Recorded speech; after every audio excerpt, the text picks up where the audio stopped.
Hello and welcome back to Bicycle Legs and another edition of Studio Albums Ranked. Today we're talking about the mighty British band Genesis.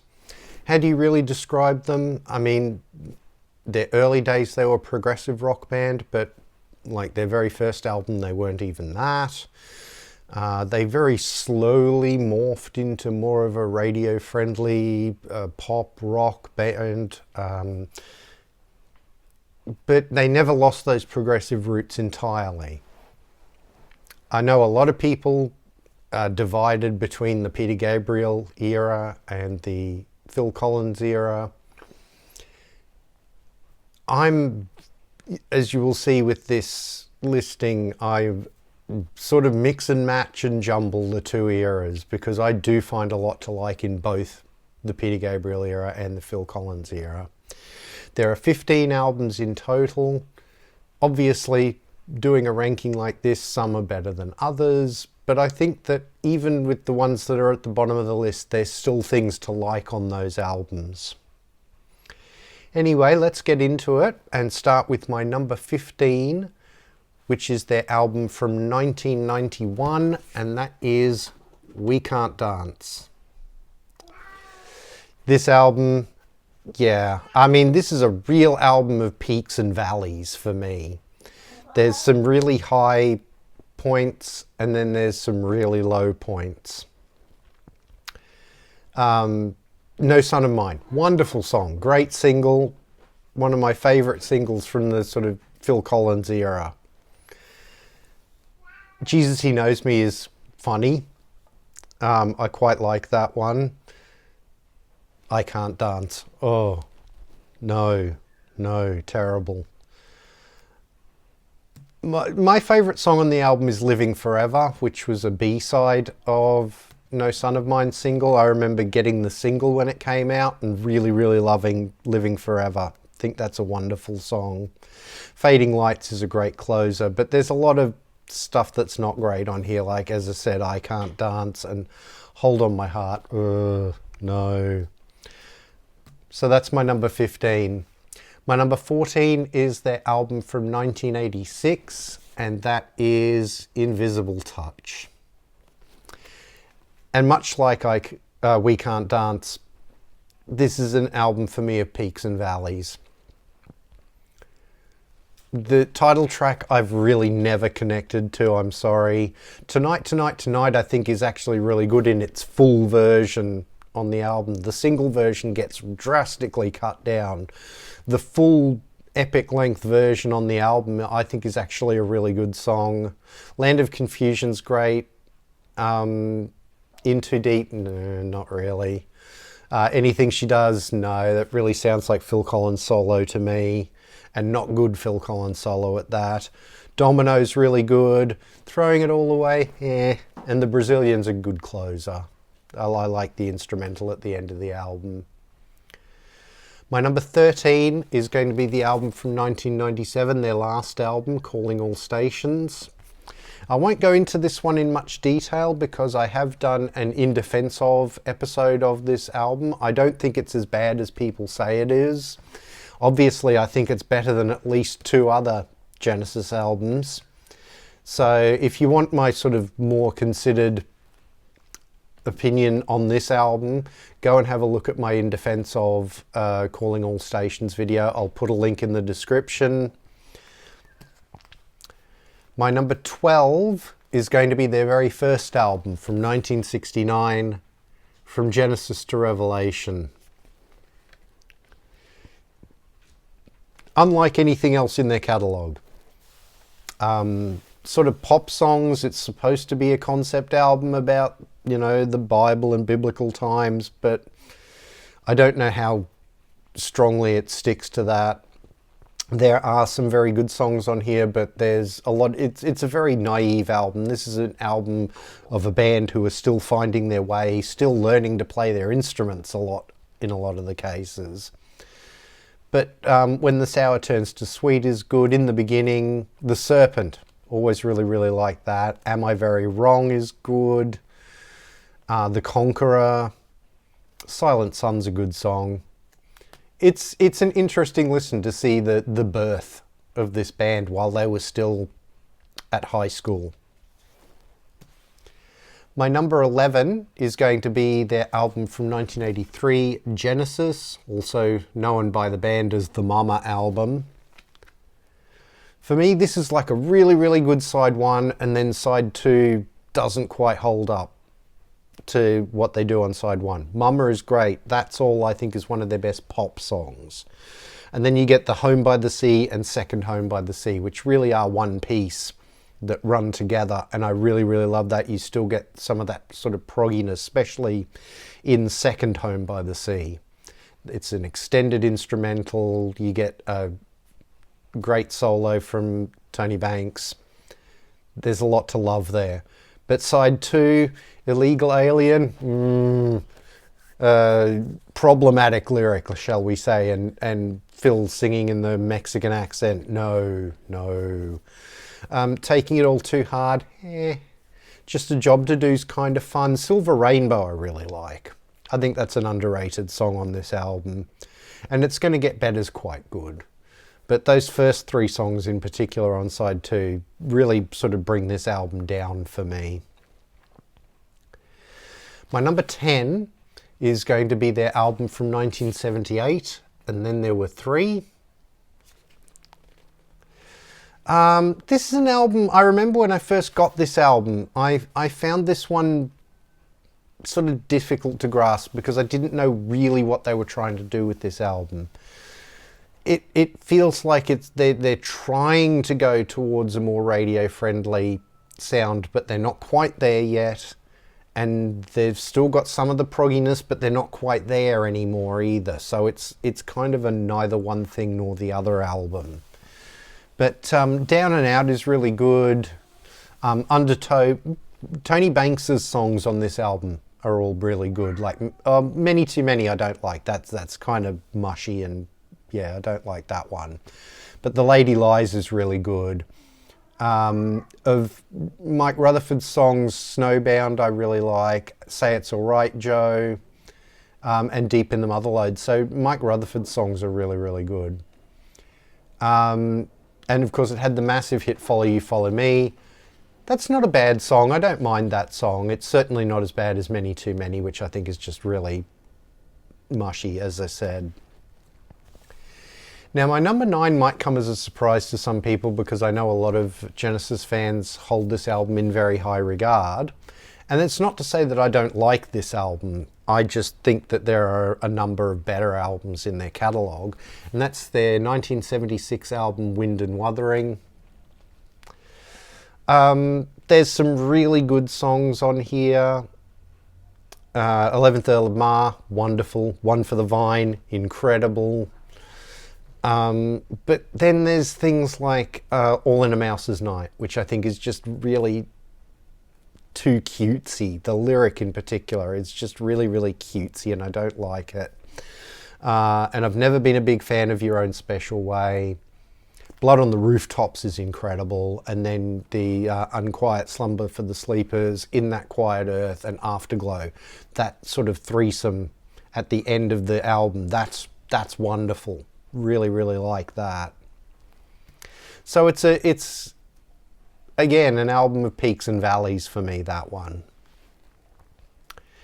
My number 8 is going to be their second album from 1970, and that is Trespass. This is where they really started doing progressive rock, as it were. And it's really good, but it's badly produced. You don't have Phil Collins on board yet playing the drums. You've got John Mayhew instead. And John Mayhew's an okay drummer, but he's no Phil Collins. Anthony Phillips, I think, will be the first one to admit that he became a much better musician after he left Genesis. He's certainly not a match for Steve Hackett, in my humble opinion. Still, there's some really good songs on here. Looking for Someone is great. White Mountain I quite like. Visions of Angels is good. Stagnation is incredible. Dusk is pretty. And then, of course, you have The Knife, which is sort of an early Genesis classic. It's a really good album. It could have been a much better album with some better playing and some better production. My number 7's probably also going to surprise a few people because they're going to have this one higher, and I totally get that. That is from 1974, The Lamb Lies Down on Broadway. I just find this album is a little overlong, and especially on the second disc. It's a double album. On the second disc, it starts to drag in certain places, but when it's going, it's got some of the greatest stuff on it. The Lamb Lies Down on Broadway, the title track, is a wonderful song. I really like Fly on a Windshield and Broadway Melody of 1974. In the Cage, one of my favourites. I originally heard In the Cage, the first time I heard it wasn't on this album, it was on the Three Sides Live album, so it was with Phil singing it. And I fell in love with that song from the minute I heard it on that album. It's great on here too. There's, Carpet Crawlers is great. But then, yeah, you get into disc 2 and there's some highlights. The Lamia is great. The Colony of Slippermen is really good. But there's a lot of stuff that just feels a bit like filler. Like they were padding it out to get to the double album to fit the concept that Peter had for the lyrics. Because this is like the only album where Peter wrote virtually all the lyrics except for The Light Dies Down on Broadway. But the concept is a little muddled, but it is still a really good listen, and I still pull this one out all the time and listen to it because it is a really good album. My number 6 will probably surprise a few people too, but this is where I'm getting into the fact that I do actually rate some of the Phil Collins stuff higher than the Peter Gabriel stuff. My number 6 is Foxtrot from 1972. When I first heard this album, remembering I got into the Phil Collins era stuff first because that's when I grew up. I grew up in the early 80s. I went back to listen to the Peter Gabriel stuff sort of in the mid 80s. And when we get to my number 1, that was where I really started with the Peter Gabriel era. This album, when I first heard it, it was a little harder for me to take because it is a quite dense album. But I've grown to really, really love it. I think it's a wonderful album. All these albums from now on are just my absolute favourite Genesis albums. So Foxtrot's definitely right up there. It's got Watcher of the Skies, which was an incredible sort of concert opener for them for years. It's got Supper's Ready, of course. It's got Get 'Em Out by Friday. It's got Can Utility and the Coastliners. Wonderful song.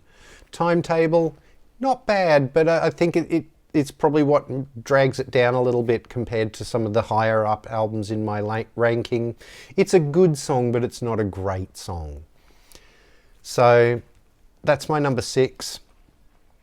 Getting into the top 5 now, and my number 5 is going to be where it all started for me with Genesis, and that is 1981's Abba.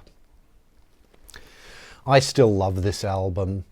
I think this really does have a perfect blend of their going for a pop sound, a radio-friendly sound. I don't really like calling it pop. I don't think it's pop, but it's definitely a more radio-friendly sound, but still mixing up some of the progressive elements and some of the stranger stuff. The title track, Abba, was the first Genesis song I ever heard. I fell in love with it straight away when I heard it in 1981. No Reply at All was a controversial song for them because it had outside musicians on it. It had the Phoenix horns. I still think it's a good song. Me and Sarah Jane is fabulous. And then Keep It Dark. That's an incredible song. To call that a pop song is really to demean it. Sure, it's a shorter song, 3-4 minute long song, but there's a lot going on in that song. It's really a really interesting song, I think. Well worth sort of going back and re-evaluating. Then you have Dodo and Lurker, which is where they really sort of let their prog shine on this album. Whodunit, another really controversial song. I think it's fun. I think it's nice for them to let their hair down and do something a bit silly for once. And it's silly in an endearing way, in the way that I Cant Dance is not, which is silly in a very, very annoying way for mine.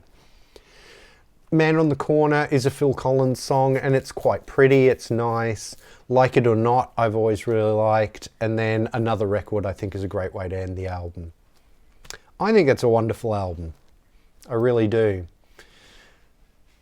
My number 4 is going to be also from 1976, and that is A Trick of the Tail. I think of the 2 albums they did as a 4-piece, this is far and away the better. Much better album than Wind and Wuthering. I still like Wind and Wuthering, but I adore this album. I think this is a fabulous, fabulous record. I mean, you've got Dance on a Volcano, Entangled, Squonk is so good, Madman Moon is wonderful, Robbery, Assault and Battery, again, a lot more light-hearted lyric, but a really good song musically. Ripples, I mean, they still were playing that in their much later tours. It's a gorgeous song, it really is.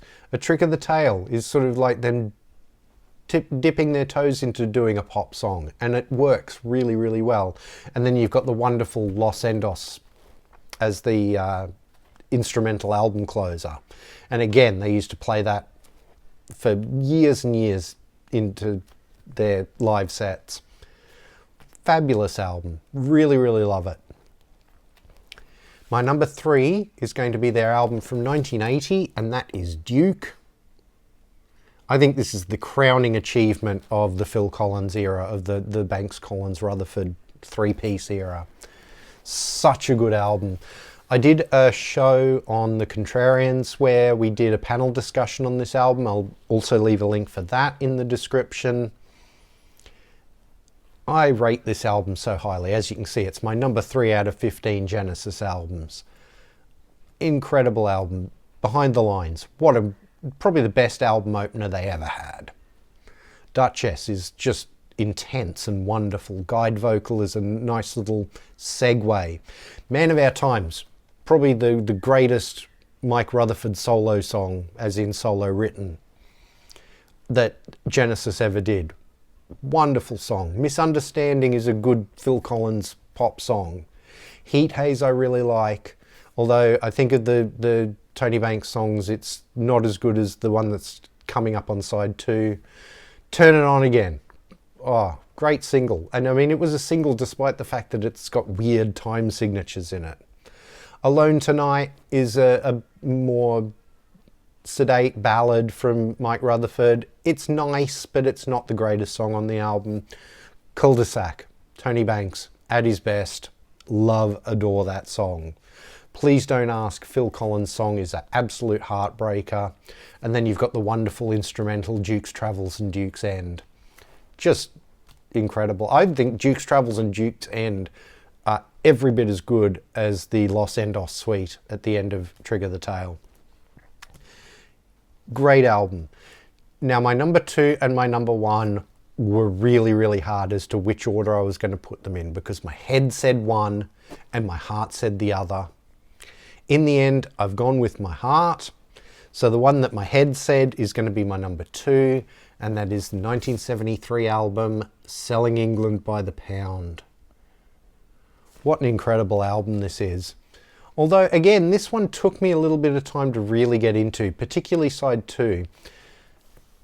Dancing with the Moonlit Night is just incredible. I Know What I Like, possibly their first pop song. Really good song, made it as a single, I think hit about the top 20 in the UK. Firth of Fifth. I mean, just classic Genesis right there. What a great song. More Fool Me is delicate and beautiful, with Phil singing the lead vocal. The Battle of Epping Forest is the one that I stumbled with when I first got this album, because I felt like it was complicated just for its own sake. But I've grown to really appreciate that song and all the little biddies that are going on in it. After the Ordeal is a great instrumental. The Cinema Show, another just drop dead classic Genesis song. Incredible. And then Isle of Plenty is sort of a coda, bringing it back to Dancing with the Moonlit Night, so making the album almost cyclical, which I really, really like. Wonderful, incredible Genesis album, but my number one, going with my heart, is going to be from 1971, Nursery Crime. This was the first Peter Gabriel era Genesis album I ever heard. I bought it secondhand on a whim because I'd never really heard the Genesis. And of course, we didn't have streaming and YouTube and all that sort of thing to sort of check things out back in the day. So you tended to just buy albums and hope that they'd be good. You'd buy them secondhand, hopefully not too expensive, and just give it a go. And I did with this album, and it was love at first listen, and I still adore this album. I mean, it's got the musical box, which just, again, drop dead Genesis classic. For Absent Friends is really pretty and beautiful. And then you've got Return of the Giant Hogweed. I mean, just incredible, showing their musical chops and at the same time their sense of humor in the lyric, which is really, really great. Then on side 2 you've got Seven Stones, which is wonderful. Harold the Barrel, again showing the humorous side of Genesis. This of course is the first album that had Phil Collins and Steve Hackett aboard, and they really make their presence felt from the get-go. They make this album sound so much better than Trespass did, which was the album immediately before it. And then you've got Harlequin, which is pretty delicate little song. And then you've got The Fountain of Salmacis, which just, incredible song. My favourite Genesis album, definitely, as if I'm going with the heart rather than the head. So that's going to be my number one for today. So let's go back through it all. Going back, starting with my number one, Nursery Crime. Number 2, Selling England by the Pound. Number 3, Duke. Number 4, Trick of the Tail. Number 5, Abba. Number 6, Foxtrot. Number 7, The Lamb Lies Down on Broadway. Number 8, Trespass. Number 9, Wind and Wuthering. Number 10, and then there were 3. Number 11, Genesis, or the Mama album. Number 12, From Genesis to Revelation. Number 13, Calling All Stations. Number 14, Invisible Touch. And number 15, still not without its merits, We Can't Dance. So that's my Genesis ranking. Please let me know in the comments where you agree with me, where you disagree with me. If you want to do a whole ranking, I'd love to see that. I really do love reading the comments. Remember, this is just my opinion. I'm not saying this is the be-all, end-all of Genesis rankings. This is just how I like these albums. Let me know in the comments what you think. I really do love reading the comments. So yeah, please like, share and subscribe. It really does help the channel out. Thank you for everybody who has subscribed, everybody who's watched videos and liked them and left comments. It really means a lot to me. If you're new to the channel, please go and have a look at some of my other videos. As I said, I do have a in defense of video of Calling All Stations, where I reviewed that album in much more detail and sort of basically argue that it's not nearly as bad as a lot of the fans and the critics say it is. I have lots and lots of Studio Albums Ranked shows. I have everything playlisted, so if you can go to the Studio Albums Ranked playlist and see all my videos there, or my In Defense Of videos, you can see those, or my favourite albums of all time, my reviews, my anniversary album shows, and so on and so on. All playlisted, so just go to the playlist if you want to have a look at some of my other videos. If you want to follow me on social media, I'm at bicyclelegs on Instagram and Twitter. On Instagram, I'm mostly posting the records I happen to be listening to at the time, as well as channel updates. On Twitter, I talk about anything and everything, but I am definitely trying to give that more of a music focus. Thank you very much for watching, and I'll see you in the next one.